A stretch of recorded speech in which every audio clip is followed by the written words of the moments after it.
You know, you are the one that deposed to the affidavit. Yes, my lord. Now, prior to your deposing to this affidavit, when your original petition was filed, it was the first petitioner who deposed to the affidavit. You recall that? Yes, my lord.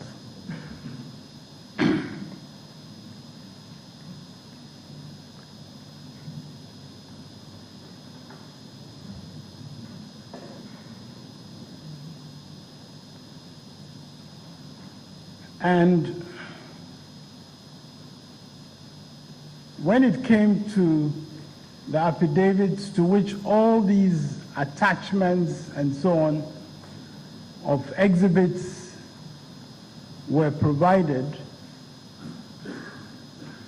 I presume that you were selected to dispose to them because you had been the head of the committee that looked at all these exhibits. Is that correct?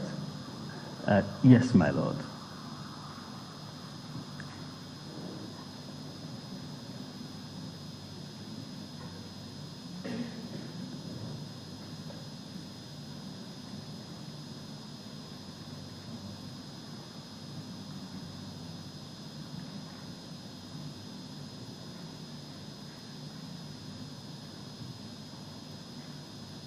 Now, the original affidavit of the first petitioner verifying was in respect of allegations about 4,709 polling stations. Is that correct? Yes, my lord.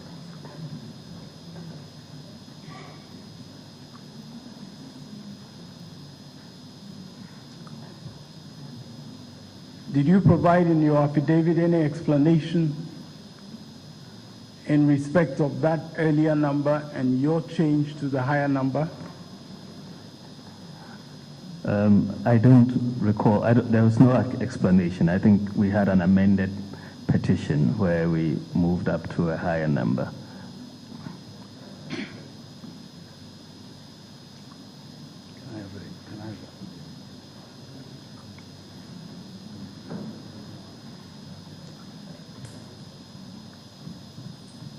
I'm going to show you the first petitioner's verifying affidavit.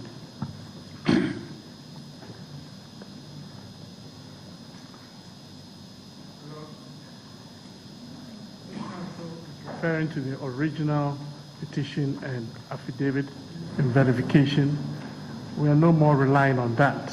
There's a current, it's been amended, and the amended petition and affidavit is the one that is presently before the court.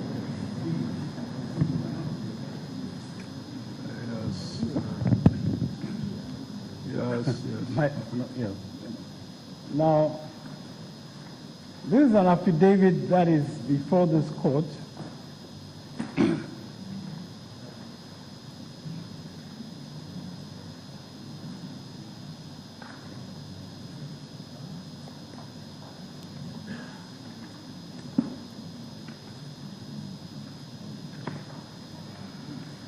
And I'm going to show it to you.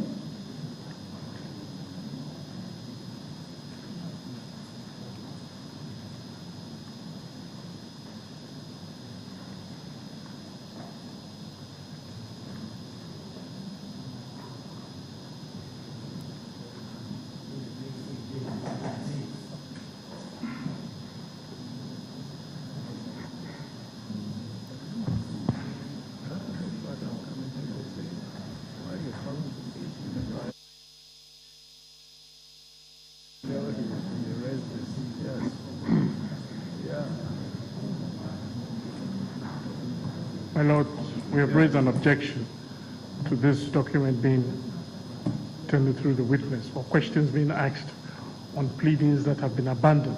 We have before the court now an amended petition.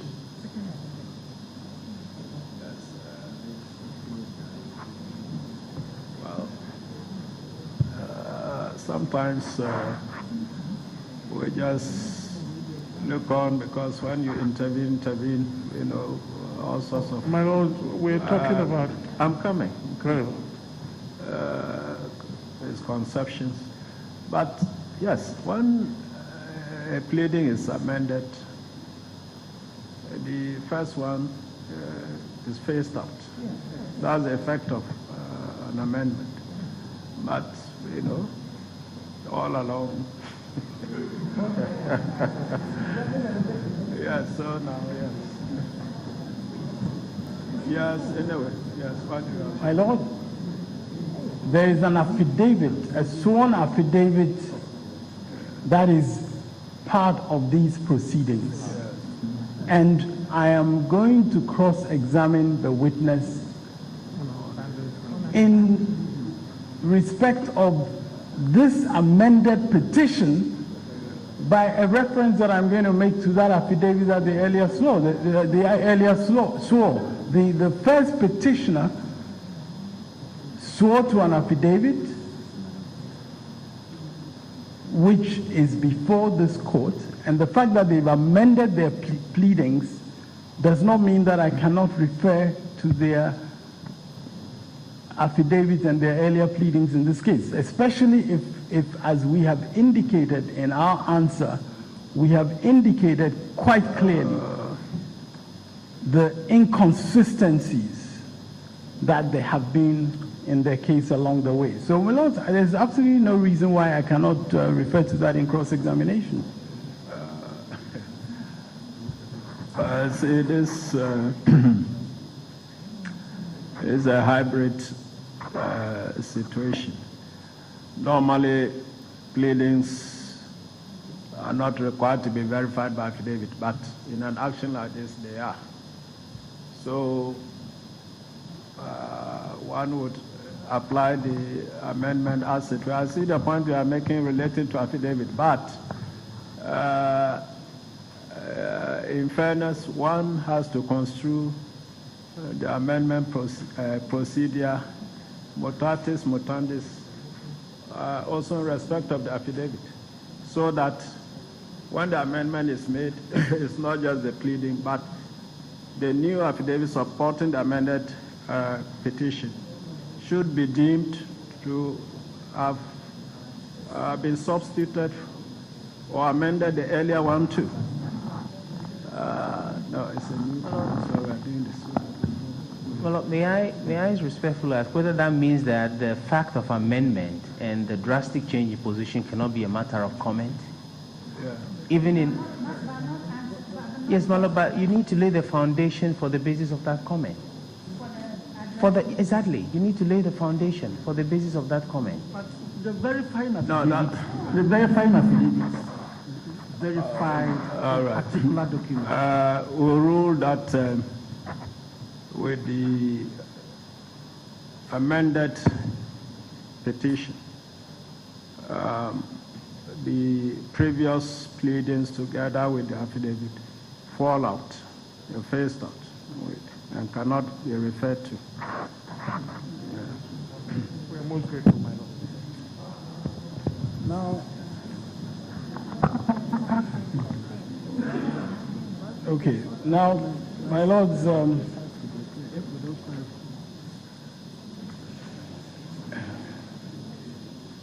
there indeed, as has been famously said, there are many ways of killing a cat. And I will refer to the affidavit that is filed with the amended pleadings,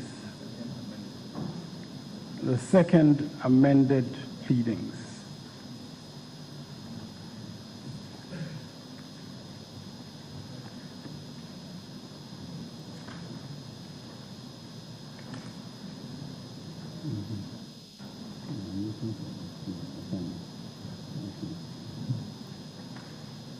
Now,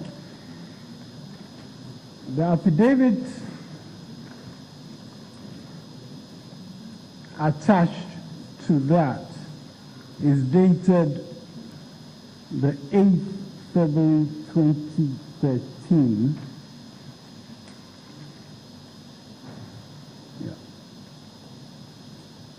And that is actually also sworn to.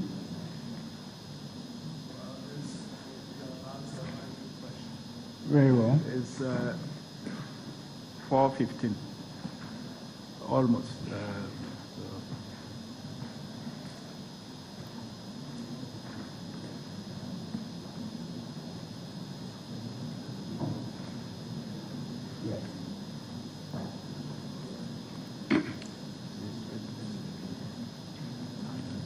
That affidavit is also sworn to by the first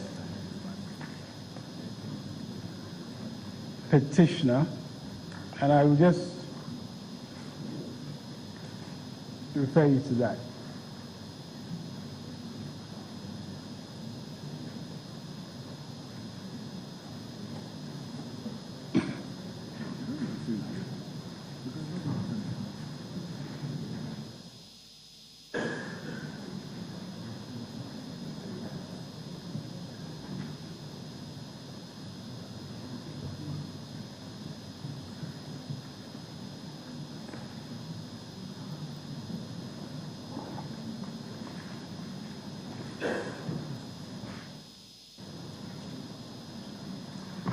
Now, I am going to show you two passages.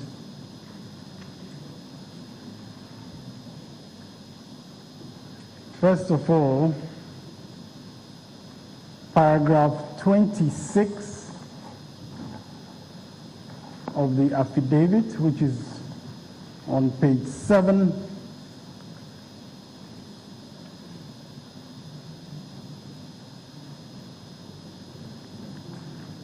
Paragraph 26. Can you please read that paragraph 26 of the affidavit? Yes, my lords. It reads as follows: that there were also 28 locations where elections took place which were not part of the 26,002 polling stations created by the second respondent for the purposes of the December 2012 elections. Now, by the time that the first petitioner deposed to that affidavit on oath, he had written the letter Exhibit 3E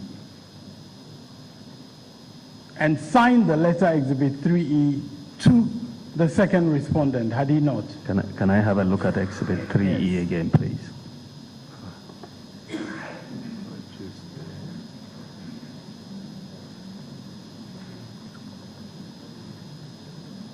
What's the date of this affidavit? Paragraph 26 of the affidavit Dated of the first petitioner. dated when? 8 February 2013. Okay. It was when it was stamped received.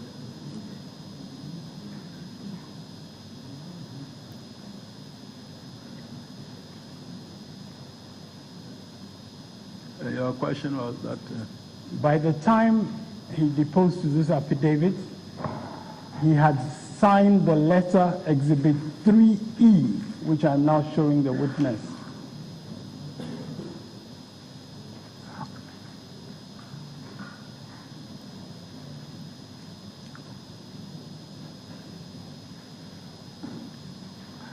Yes, my lord, this letter is a rather curious one. That's why I wanted to see it. It is supposed to have been sent. Is it signed by the first petitioner? Yes, that's why it's curious. It was dated 5th December 2012. But the returning officer received it and dated it 3rd December 2012. It is inconsistent. On its face. That's right. But it was signed. It was signed by the first petitioner. It's an electronic signature. It's not. So one would like to really see the original of this letter. But I'm saying that it was dated 5th of December 2012, and the receipt by the returning officer is dated the 3rd of December 2012. I mean, 5th of December 2012 is 2 days before the election, and the 3rd is 4 days before the election, they are inconsistent. They are inconsistent. And plus, my lords, the letter, as you see, does not refer to the polling station code, even if the dates were consistent. We say that these polling stations are unknown because the codes on the pink sheets are inconsistent with what is in the EC list, the 26,002. So on two, this letter needs further explanation. It is inconsistent with as far as the dates of sending and receipt are concerned, my lord. Now, it still bears the signature of the first petitioner. Yes, it does, and this is why it is curious. You know, you recall when this series of exhibits was actually being tendered by counsel for the second respondent. That's right. I think from where you were sitting, you recall that when the first letter was sent to your lawyers, it was reviewed by them and it was sent all the way back to the first petitioner. Do you recall seeing that? To the first petitioner? No, Yes, I don't recall seeing that. You don't recall seeing that. Let me just have. Most welcome.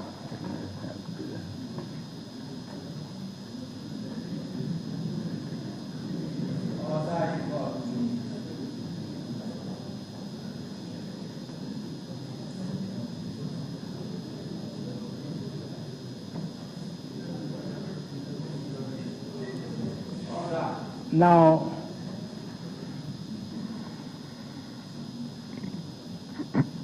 is this also the letterhead of the New Patriotic Party by any chance, or it's not?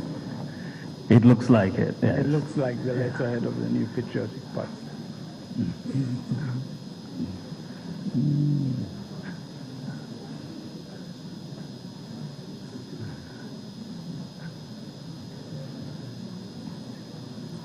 And each of those other exhibits in the Exhibit 3 series are also apparently on the letterhead of the New Patriotic Party. Yes, and each of them was sent, in fact, some of them were sent 7th December 2012, the day of the election, and received on the 3rd December 2012.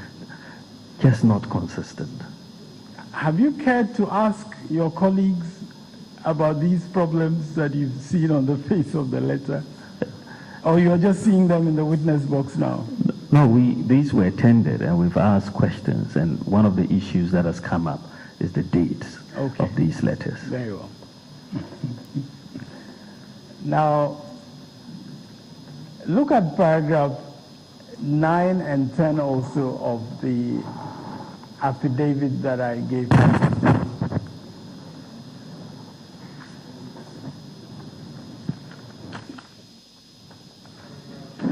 9.